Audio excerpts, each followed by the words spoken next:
if a few folks could just shout out, what are we looking, what's the basic thing we're looking for in an ad verification tool as clients of these kinds of services? Go ahead. Simplicity. Okay, what else?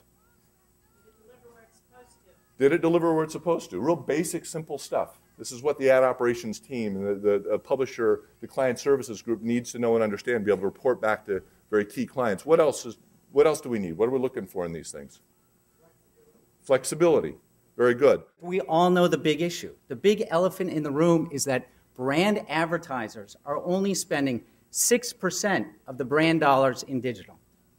So how do we fix this? How do we solve this to bring more money online for all of us, for everyone in this room, to be able to satisfy the needs and the desires of brand marketers and bring their dollars to digital? What are the biggest challenges you face in integrating the tools that you've tried to integrate so far? Just shout it out. Speed? What do you mean by speed? Calls between servers. So there's some latency. Slows down the ad delivery. It's hard to charge on a CPM or a CPC or anything else if the ad's not showing up. It's hard to make money. Whether we are working with an advertiser and an agency, or we're working with a network, or we're working with a publisher, we don't assume that there are good guys and bad guys and try to work out a fear. We're trying to do something so that we can compete for those advertising dollars. If we can make this industry more attractive to the advertisers, then we expand the pie for everyone.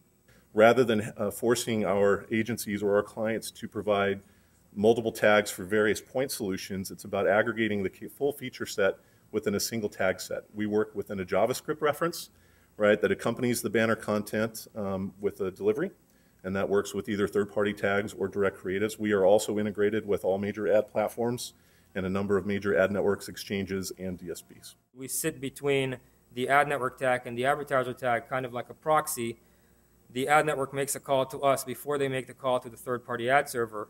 And what we do is we qualify the impression. So the first thing we would do is we would look at, can we see through the iframe in this case? In 95% of the cases, the answer is yes. If the answer is no, we're going to return the impression to the network because we say we can't qualify this impression for you.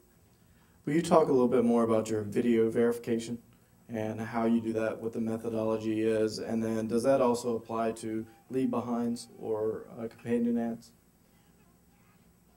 Yes, okay. So from a pure technology perspective, we're executing a full browser experience, okay? We use all sorts of different mechanisms behind the scenes with the code that executes on the page to match it up to the ad server data.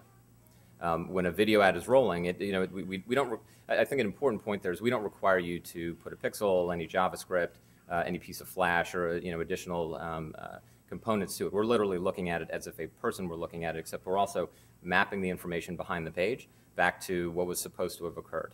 So we're validating that video is running. Just to follow up to the impression question, when you say you're tracking impressions, a lot of us are MRC certified, are already getting audited for tracking impressions. I'm wondering if you're compliant with the IAB standards, and are you MRC compliant as far as tracking impressions goes? I think you hit on what is the single most important issue for everyone sitting up here on this panel, and that's friction.